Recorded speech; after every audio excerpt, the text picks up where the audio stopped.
बरायबाय रायजोफोर आंनि Basumatary Indian YouTube चेनेलाव दिनैनि कन्टेन्टआ जागोन मोनसे गामियाव इउपिपिएल दलनिफ्राय बिपिएफआव जगदान जागोन बेनि बागै नोंथांमोनहा बिथांमोननिफ्राय माखासे बाथ्राखौ खोनासंनानै लादो आरो जि बे एरियानि काजलगाव समस्तिनि बिथां एमसिएलए निफ्रायबो माखासे बाथ्राखौ खोनाना लादो आरो लिडारफोर दङ सासे डिस्ट्रिक्टनि बिथांनि माखासे बाथ्रा बुंनाय बेखौबो नोंथांमोना खोनासंनांदो।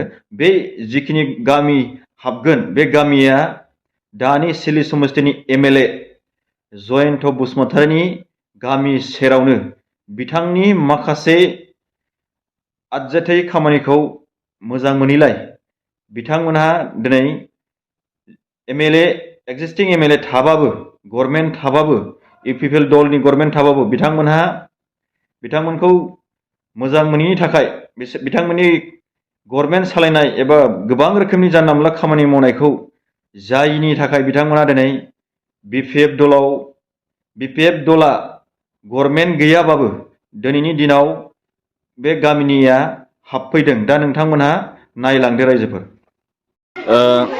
नोंथांमोनहा इउपिपिएल दलाव दंमोन नाथाय दा बिपिएफ गभर्नमेन्ट गैया थेवबो नोंथांमोना बिपिएफ दलाव दिनैहाय हाबफैबाय। मा उद्देश्य लानानै दिनैहाय बिपिएफ दलाव हाबफैगोन नोंथांमोनहा?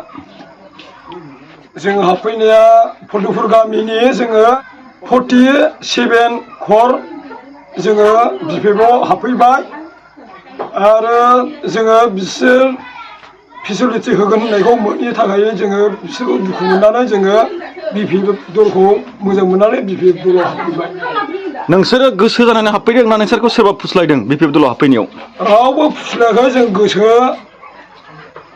एखे निजे गोसो जानानै हाबफैदों। फैबाय थानाय समाव नोंथांमोना इउपिपिएल दला फुस्लायफिनोबा थांफिनगोन नामा? थाङा, जों माब्लाबाबो थांला। सार दिनैहाय फुलदुफुर गामियाव गोबां फुलदुफुर गामिनि मानसिफ्रा बिपिएफ दलाव इउपिपिएल दलनिफ्राय हाबफिनबाय। दा नोंथाङा बाहाय मा रायजोफोरखौ मा मेसेज होनो सानो सार? एबसु इउपिपिएल बोसोरथाम जिनोखि सरकार दा सरकार फैनायनि उनावहाय बिसोरो रायजो राजाफोरनो जिखिनि खोथा होदोंमोन इउपिपिएलआ दोलोआ राजखान्थि हान्जाया सरकार जानायनि उनाव, खिन्थु दा पद्मपुरनि दिनैनि जेनोखि रायजो राजाफोर बे रायजो राजाफ्रा टटेल जाहाय न'खरा 47 ना 47 न'खर दङ। 47 न'खरनिफ्राय बुंनो थाङोब्ला माने 90% दिनैहाय पाब्लिकआ इउपिपिएल सरकारनिफ्राय जिखिनि इउपिपिएल सरकार जिखिनि खोथा होदोंमोन खामानि मावनायनि उन्नतिनि साख्रि बाख्रि बायदिसिना अनुदान होनायनि बेखौ बे 3 बोसोराव मोननाय जायाखै। बे गतिके बिथांमोनहा दुखु मोनदों। दुखु मोननानै दिनैहाय जोंनि बिपिएफ राजखान्थि हान्जायाव बिथांमोनहा जयेन जादों।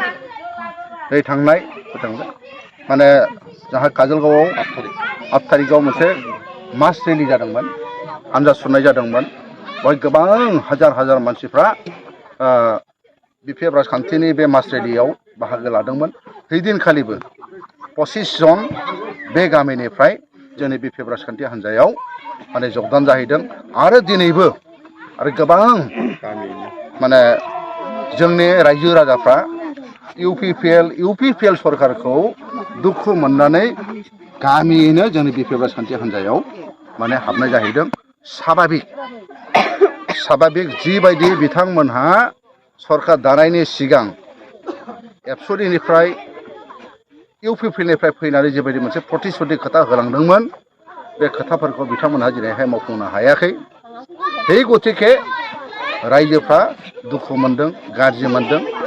आरो बेबायदि माने सरकार थासेयावबो सरकारनि मानसि बिसिडिसि चेयारमेन मेम्बार एमएलए गासिबो जे मोनसे रायजोफोरनो मावनांगौमोन बेखौ मावनानै होआखै। आरो बे मावनानै होयैनि थाखायनो दिनैहाय बिथांमोनहा खोब दुखु मोनदों। गामिया गोरिब न'खर, बियो गोरिब गामि। गोदो बहाय आङो आन्दलन समावहाय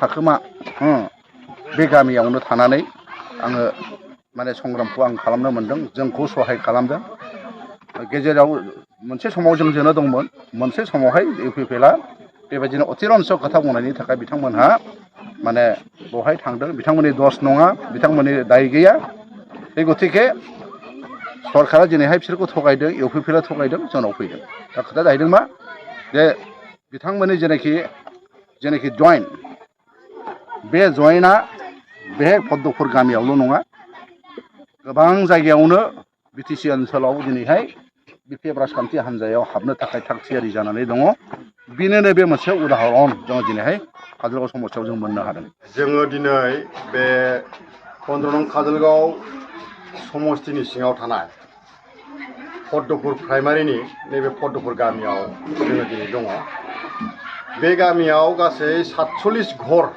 न'खर दंमोन बे न'खरा थांनाय मोननै इलेक्सनाव एमसिएलए इलेक्सन ओमफ्राय एमएलए इलेक्सन बे इलेक्सन मोननैयाव बिथांमोनहा इउपिपिएलजों दंमोन ओमफ्राय दिनै बिथांमोनहा इउपिपिएल दलखौ नागारनानै नैबे जोंनि बिपिएफ हान्जायाव दिनै जयेन जाबाय गामियैनो जयेन जादों बिनि भिडिअखौ नोंथांमोनहा नुगोन हिन्जाव हौवा बोराय बुरि सेंग्रा सिख्ला फैनानै जयेन जाफैदों बे भिडिअखौ नोंथांमोनहा नायब्ला नुगोन दा बाथ्राया जाहैबाय बे थांनाय इलेक्सननि समफ्राव जे इउपिपिएल हान्जाया बिथांमोननो जि मोनसे कमिटमेन्ट होदोंमोन एसुरेन्स होदोंमोन ओरैबायदि एसुरेन्स होदोंमोन जायनाखि असम्भब न'खर न'खर साख्रि होनाय न' बां होनाय थाखा फैसा होनाय गोबां सुबिदा होनाय दा बेफोरखौ बिथांमोनहा बे कमिटमेन्टखौ बिथांमोनहा माने दिनैसिम मोनफुङैनि थाखाय जोंनाव बिपिएफनाव दिनै जेबो गैया